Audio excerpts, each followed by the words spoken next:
Okay, here we are with day 2 notes. So now we're going to be talking about parts of polynomials and then adding and subtracting them, which basically means we'll be joining like terms.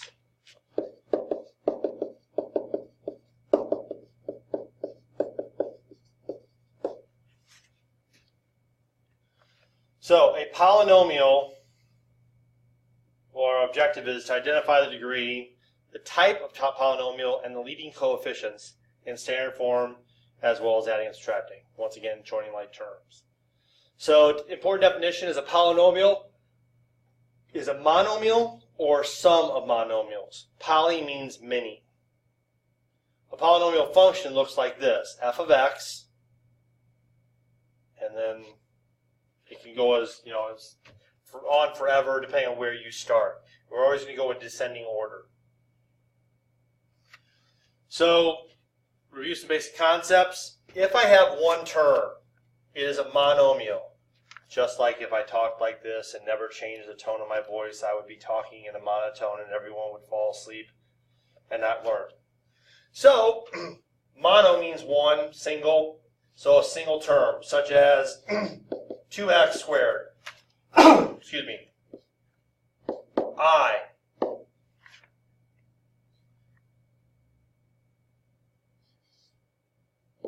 5y. Basically, as long as we're not adding or subtracting, let's make that negative 5y just to make it interesting. As long as we're not adding or subtracting two terms, we have a monomial. So in that case, a binomial is, just like bicycle means two wheels, a binomial means two terms.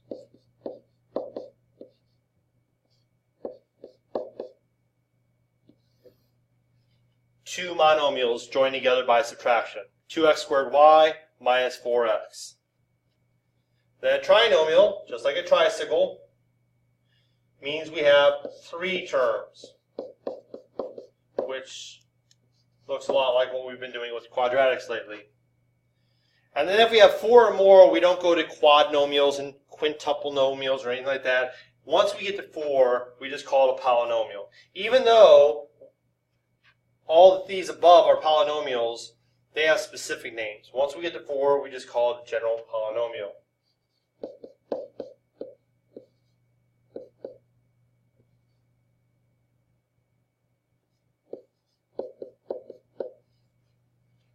So for example, 3x to the fourth minus 2x cubed minus 2x plus 5.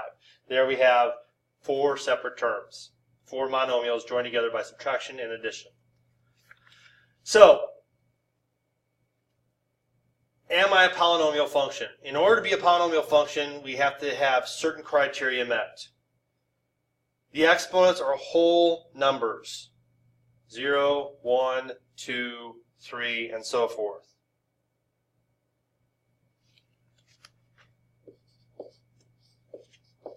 No fractions, which we've dealt with before. No fractional exponents. And no negative.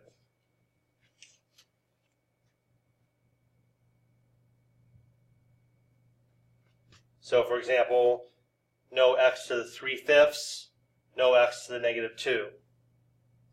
And the coefficients must be real numbers, such as 1/2, negative 2, square root of 9, 2.5, etc.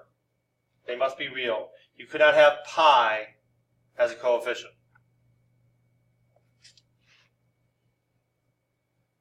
So, examples.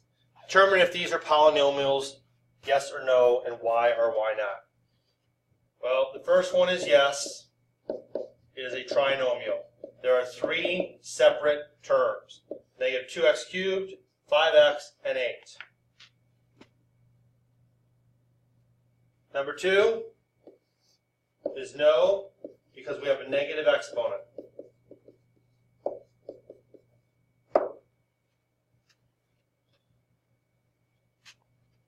Number three is yes. We have another trinomial. Square root of 5 is a real number, so it's okay.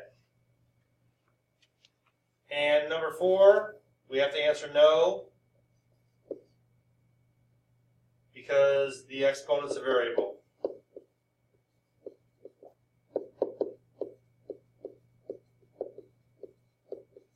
Which you should really go up here and add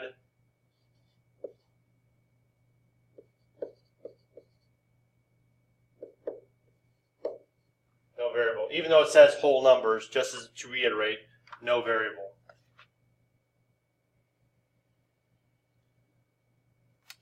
Okay, so once again, as we said, here is a polynomial function right here.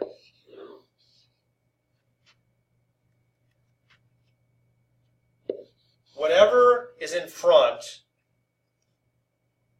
of our very first term, whatever number is there, is called our leading coefficient, abbreviated LC.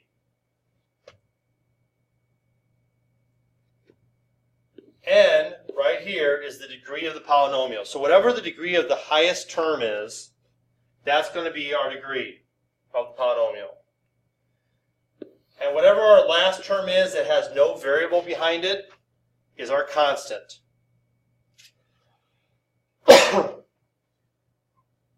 Now, standard form, which we've been doing all along with quadratics, is when the exponents are written in descending order from left to right. So, for example,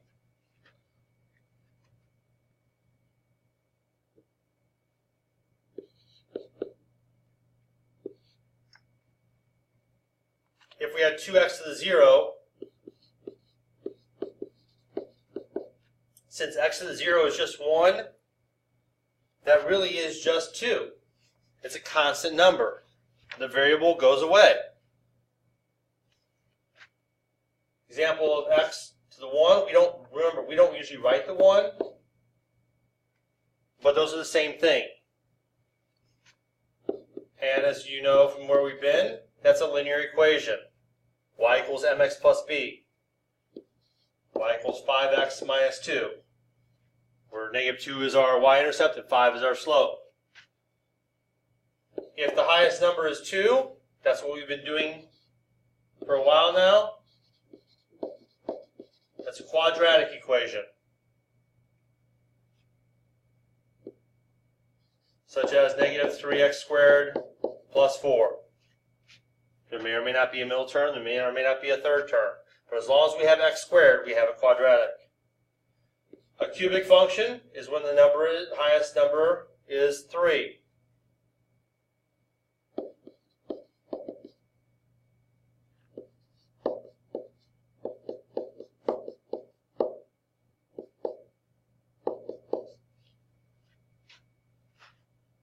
So notice it goes 3, 2, 1, and a constant. 4, once again, highest number is 4 for the exponent, is called quartic. Think of a quarter.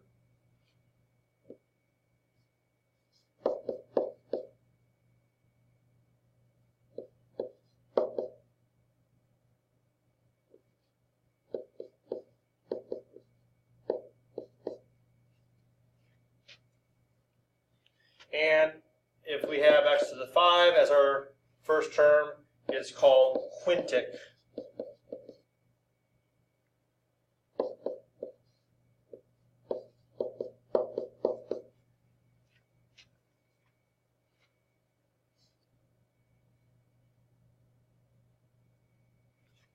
Sorry, I did those out of order. I should have done that before we moved to 1 through 6.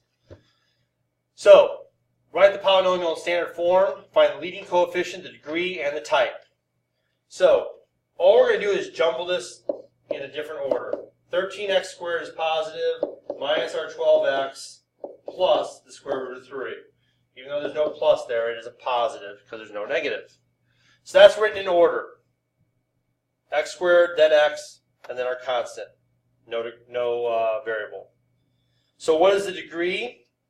Well, 2. What's our leading coefficient? 13. What type is it?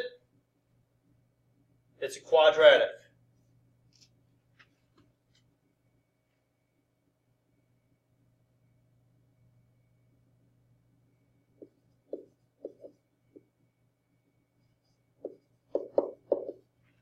because the highest term is 2. Highest exponent. Okay, in standard form, x to the 4th comes first, followed by 6x squared, followed by our constant 8, plus 8. The degree is 4. Our lead coefficient is -4. Since 4 is the highest number, it is quartic.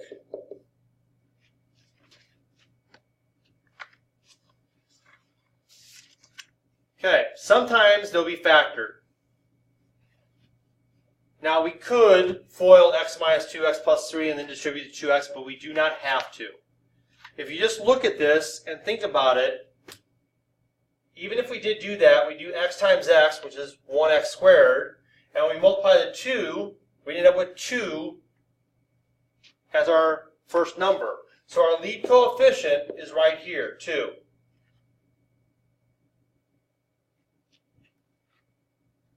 Now if we had a number in there like 3x minus 2,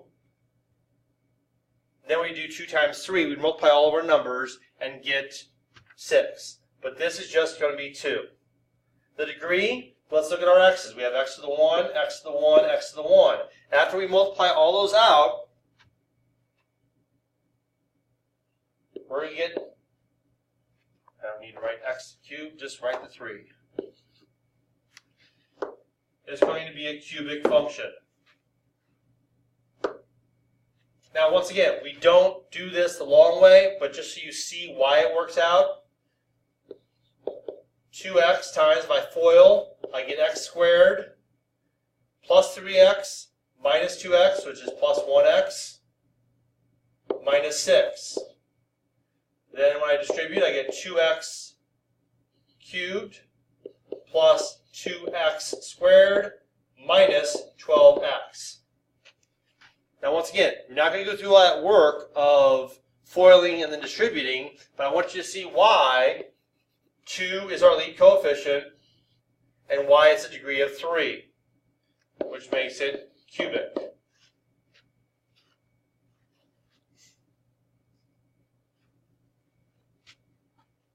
Now, what's our lead coefficient? It's going to be 1, because notice how the coefficients of the x's are just 1s. So no matter how many x's we multiply by each other, it's just going to be 1x to the something.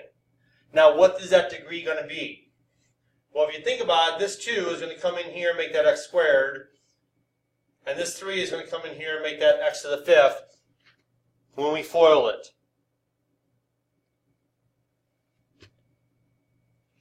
So, when we take x to the x squared times x cubed, we're going to get x to the 5th, which means it's going to be quintic.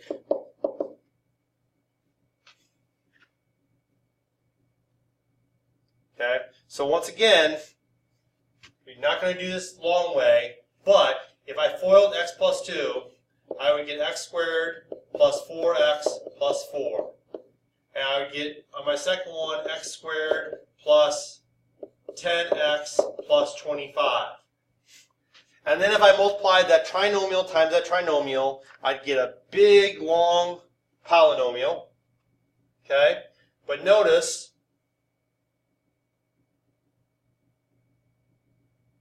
sorry, that was x cubed, not x squared. So that would be even bigger.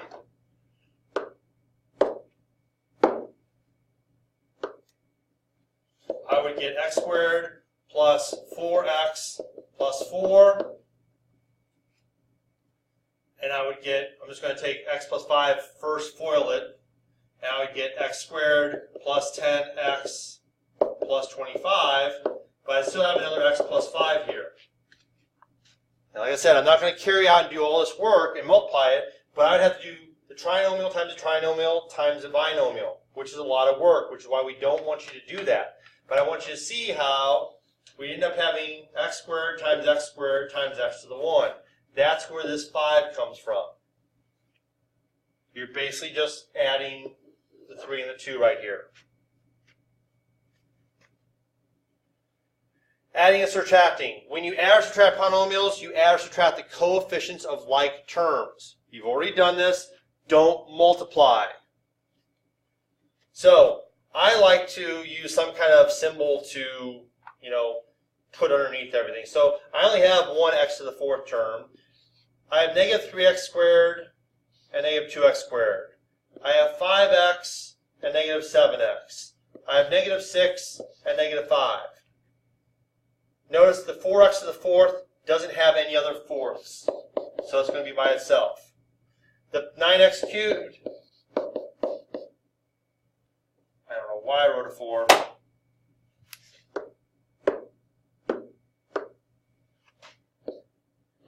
9x cubed goes right there. Now I'm going to do my squares.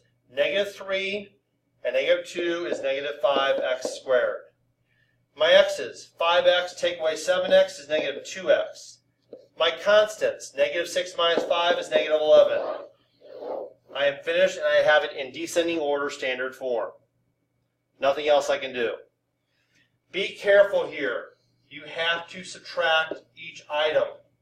Distribute the negative.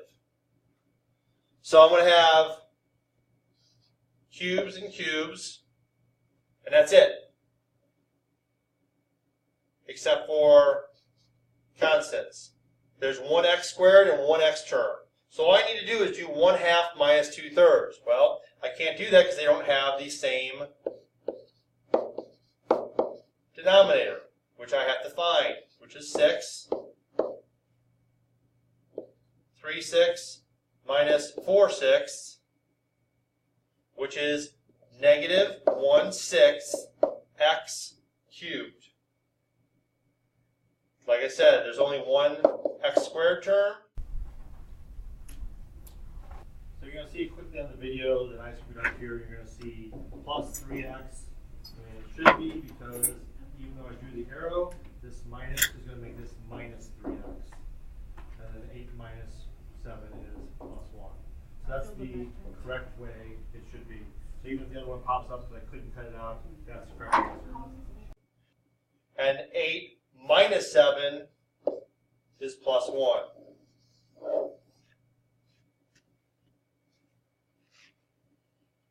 Almost done. Number 11. Again, we're going to send the negative into each item. So there's only one x4, but be careful to remember that it's negative x to the fourth. For x cubed, I only have the one term minus 5x cubed. For my x squareds, I have 3x squared plus 2x squared, which is 5x squared.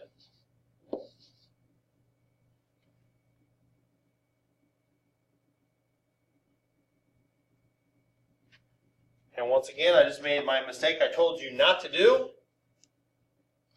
Remember, this is subtraction.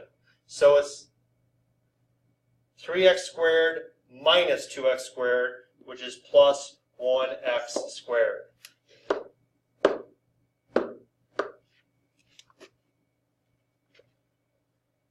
And then my x's, I only have the one term here, but remember, it is going to become minus 8x. And last but not least, I'm going to do 4 plus 6, because subtracting a negative is the same as addition. A lot going on here. I'm going to do these two first. Do my addition. So 6x cubed. Let's just start that all over. If my hand would do what my brain says, it would be much easier. 6x cubed.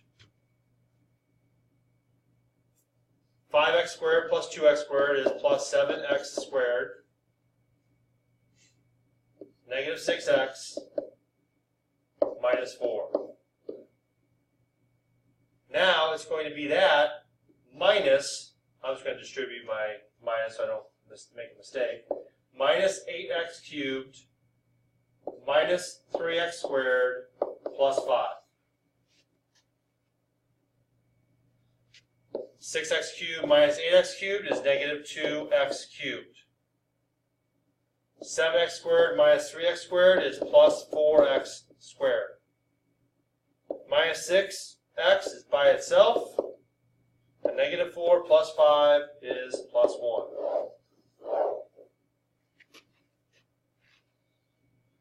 And last but not least, 5a minus 1a is 4a.